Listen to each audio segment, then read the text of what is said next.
Regresamos al living de Ciudad U y volvemos con Santiago Drueta. Bienvenido, me gusta que hayas vuelto, Santiago. Bueno, me gusta haber vuelto. Muchas gracias. Porque nos habíamos quedado como con algunas dudas, esclarecimos un poco lo que hablábamos de cuando hablábamos de Bitcoin acerca de un sistema contable y empezamos a entender un poquito qué significaba esto de blockchain o las cadenas de bloques, pero nos falta un montón todavía para seguir entendiendo lo que está pasando en este sistema contable, sistema virtual que son las criptomonedas, ¿no? Y me gustaría un poco entrar para saber y conocer qué pasó con la irrupción. O sea, hablamos de Bitcoin, todos conocemos, pero después empezamos a hablar de Ethereum. ¿Qué es Ethereum? ¿Es misma moneda que Bitcoin? ¿A qué nos referimos y qué pasó con la introducción de Ethereum? Sí, como moneda es otra moneda, ¿no? Así como hay euros y hay dólares, hay pesos y hay reales, hay Bitcoin y hay Ethereum. Bien, ahí lo Pero tenemos claro. eso no sería un problema. Ni me parece lo más interesante. Me parece que lo más interesante está en la cadena de bloques, ¿no? La otra vez vos decías, bueno, pero ¿cómo entiendo entonces qué es una cadena de bloques? Dijimos, la cadena de bloques del sistema Bitcoin son las páginas de un libro contable, de un asiento contable. Entró tanto, salió tanto. Entró tanto, salió tanto. Eso básicamente es entró tanto y salió tanto. Bien. Ethereum da un salto muy importante. ¿Por qué? Porque introduce la posibilidad de registrar contratos virtuales, los smart contracts o contratos inteligentes, que no son inteligentes porque les vaya bien en la escuela, son contratos inteligentes en el sentido de que son autoejecutables. Bien. Y entonces se registran relaciones contractuales. Ok, entonces ahí ya hay un paso más, no es... Pero muy grande. No es te doy esto, sale esto, no hay un trueque solamente, sino que hay un registro de lo que entra y lo que sale. A ver, y entre las personas. Un pago, un asiento contable es un contrato, sí. ¿no? O sea, uno no se da cuenta, pero cuando uno va al almacén establece un contrato, le dice al almacenero, si usted está dispuesto a darme ese café que le pertenece, yo estoy dispuesto a darle algo de mi riqueza personal a cambio. Es un contrato. Bien. Pero estos contratos ejecutables que pueden correr sobre Ethereum, son contratos mucho más complejos, ¿no? Sí. Es decir, que pueden poner toda una serie de condiciones, siempre sobre una cadena que es una base de datos distribuida, ¿no es cierto? Y protegida con criptografía, o sea que da seguridad, da anonimato, da un montón de atributos. Pero a ver, vamos a poner un par de ejemplos imaginarios como para entender qué quiere decir. Un contrato puede querer decir lo siguiente, bueno, usted me va a mandar desde Alemania tal alimento a Colombia y yo se lo voy a recibir en Colombia. Pero la condición es que en ningún momento, y aquí entro con la combinación de la blockchain y el Internet de las cosas, en ningún momento la temperatura de ese alimento puede subir de 1 grado centígrado. Ni puede pasar por el puerto de Génova porque no sé qué motivo, ni puede demorar... Ahí están las indicaciones del contrato. Todas las indicaciones, más los que se le va a debitar en la compra en caso de que no cumpla el contrato.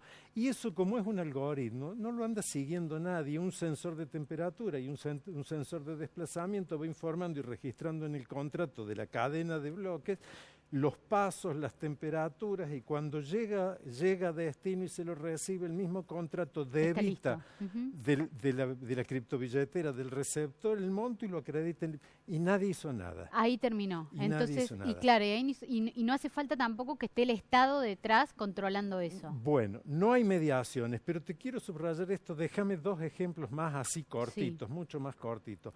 Otro ejemplo podría ser que yo llevo un control en el de servicio de mantenimiento de los de los extintores de incendio de un local público, y cuando no se cumple automáticamente el algoritmo hace caer la habilitación del local. El local deja de estar habilitado porque no lo cumple y además me debita de mi criptobilletera la multa por no haberlo hecho.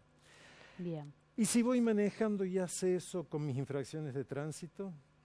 Claro. Y si voy al médico y carga todos mis datos, toda la información, mi historia clínica en una historia clínica que está repartida en la nube.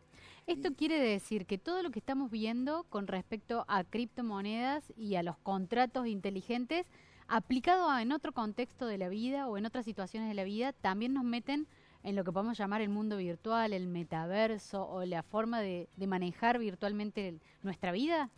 Antes de hablar del metaverso, que sí, por supuesto, ¿no? Porque están los smart contracts, los contratos inteligentes, la posibilidad de Ethereum y otras cadenas, ya hay Sí. muchas otras que lo permiten, ¿no? Está eso, pero también están los que son los NFT, que sería otra cuestión fundamental para llegar al metaverso. Pero antes de eso, a mí me parece que hay una cosa importante, porque vos señalaste muy astutamente, sin que medie ninguna institución, sin que medie el Estado, no, aparentemente no media nadie. Se maneja solo, aparentemente. Pero esto no es solo. Primero, la primera cuestión, porque esto es un ámbito que hay que estudiarlo desde muchas disciplinas.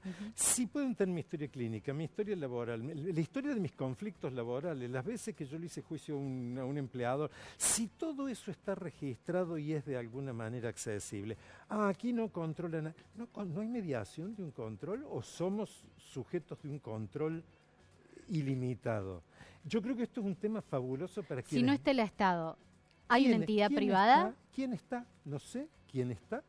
¿Hay entidades privadas que pueden hacerse cargo de todo esto? Bueno, en principio las cadenas eran públicas, pero rápidamente, cuando el capital visualiza la posibilidad de maximizar beneficios, ya han nacido una gran cantidad de cadenas privadas. O sea que ya hablamos de empresas que están trabajando sobre esa información ¿Quién privada. va a tener acceso a eso? ¿Quién no lo va a tener? Es el gran hermano.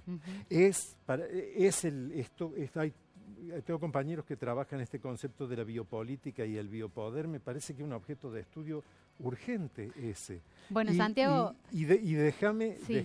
que te diga algo más. Es decir, todo esto que no lo maneja nadie funciona a través del Internet.